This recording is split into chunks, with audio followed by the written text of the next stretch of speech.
Salut tout le monde, c'est Nasactu. On va regarder une story de Bassem Braiki et après la vidéo, je vous dirai mon avis plus quelques infos sur le sujet qui va traiter. Donc n'hésitez pas à mettre un pouce bleu et bon visionnage. Salam alaikum les gens, Bassem Vinicius 692 00 en espérant que ça va et que les choses se passent. Ouais.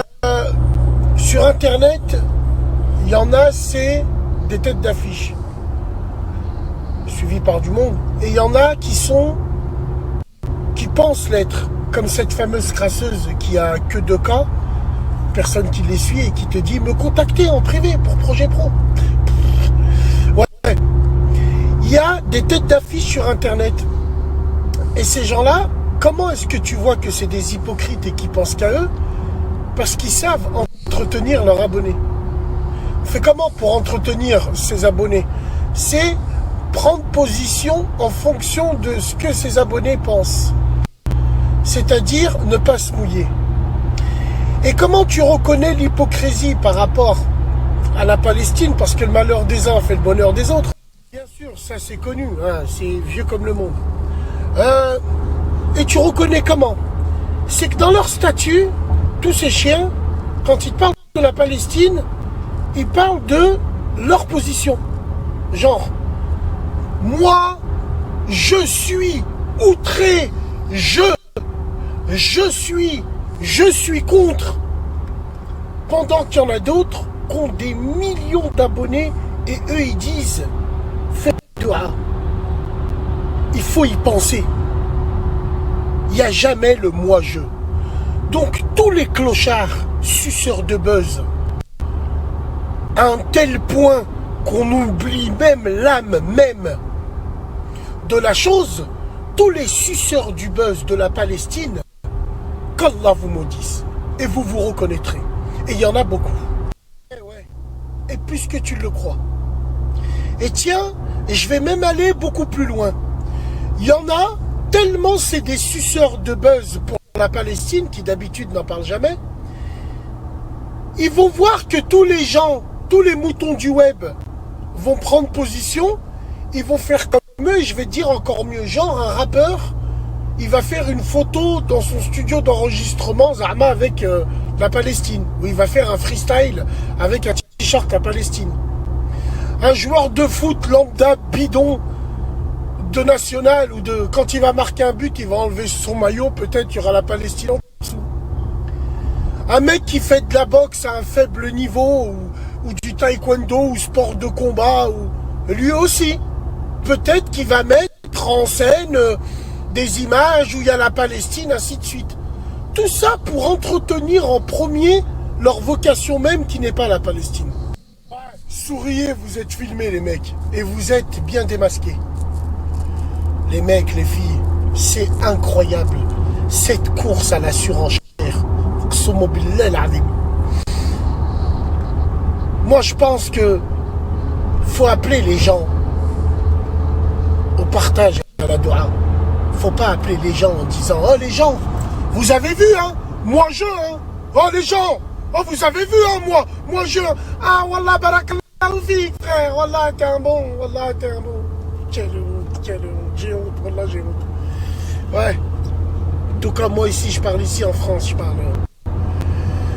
C'est incroyable, incroyable mais vrai. Il y en a même, ils se mettent en mode, je sais pas, pour revenir à ça, vous verrez ce que je vous dis. Vous verrez les photos et les statuts qui viendront de ces gens-là, et tu les reconnaîtras comme ça. Et ouais, et je sais pas si vous avez remarqué, ces personnes-là, là, à un moment ou un autre, ils ont eu une visibilité sur le web, mais ils n'ont rien réussi à gratter. Et aujourd'hui, tu les vois, c'est les premiers petits kamikazes du web. Ah, faut tout niquer, faut tout arracher. Oh, et regarde l'autre là, celui qui a des millions de vues, il en parle pas. Et regarde, si t'avais été à sa place, à un moment, hein, tu te rappelles, si t'avais été à sa place, je pense que t'aurais fait pareil. Donc il faut fermer ton cul, hein. Quelle hypocrisie, quelle course à la surenchère. Bon, on peut donner des milliers d'exemples comme ça. Mais moi j'ai envie de vous dire, Ma'alish, vous savez pourquoi? Parce que l'une de mes phrases préférées prend tout son sens là maintenant. L'important, c'est qu'on en parle, que ça soit mal fait ou pas. L'important, c'est qu'on parle de la Palestine. Donc, peu importe le flacon, pourvu qu'on ait l'ivresse. Ouais, faut bien qu'on pense en plus. Maintenant, l'important... Donc ouais. Moi, franchement, j'en parle pas. Pourquoi? Parce que quand il y a des conflits comme ça, je peux passer des heures dans la journée à me renseigner, à suivre sur les médias, même des médias israéliens anglophones, à recouper les informations, à regarder s'ils en parlent à la télé. Bon, ils en ont pas parlé à la télé. D'ailleurs, la preuve, c'est que je sais qu'il y a eu 1000 roquettes de tirées à partir de la bande de Gaza. Que l'armée israélienne a répliqué, il y a eu 35 morts à Gaza, dans un immeuble détruit ou deux. Donc ça, je le sais, que Ashkelon, Jérusalem a été touché par des roquettes, et jusqu'à Tel Aviv, il y a eu plusieurs morts israéliens. Que la ville de Lod a été prise par des émeutes d'Arabes israéliens qui ont été rejoints par des Cisjordaniens et des Bédouins arabes israéliens. Que la ville est hors de contrôle actuellement, avec quelques Palestiniens qui sont des armes.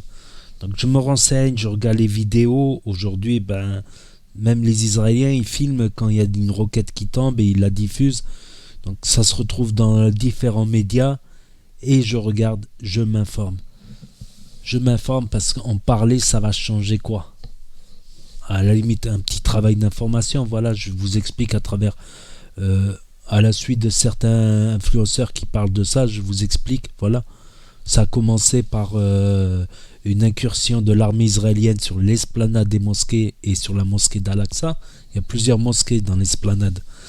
Donc ça a commencé par ça, avec des gaz lacrymogènes sur un vendredi, Nahar Jemoua en plus, en plein Ramadan. Mais ça a été la goutte d'eau qui a fait déborder le vase.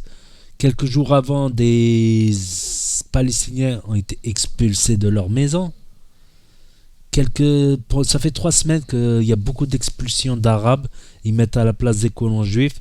Et ainsi, ils font que des quartiers entiers passent d'un statut arabe-palestinien, passent au statut juif, en y expulsant tous ces habitants, démolissant, reconstruction, voire même en habitant les propres maisons des personnes habitent là depuis qu'ils sont nés. Il y a eu aussi, comme on dit, des rafles de Palestiniens, des attaques contre des Palestiniens. Ça fait 3 semaines que ça dure. 3 semaines que... Et il y a une goutte d'eau qui a fait déborder le vase. Et maintenant, Gaza a envoyé 1000 missiles en jour et nuit. Je regarde même la nuit. Je vois qu'il y a des informations en direct. Je vois aux infos aussi, là, ça y est, ils en parlent sur LCI.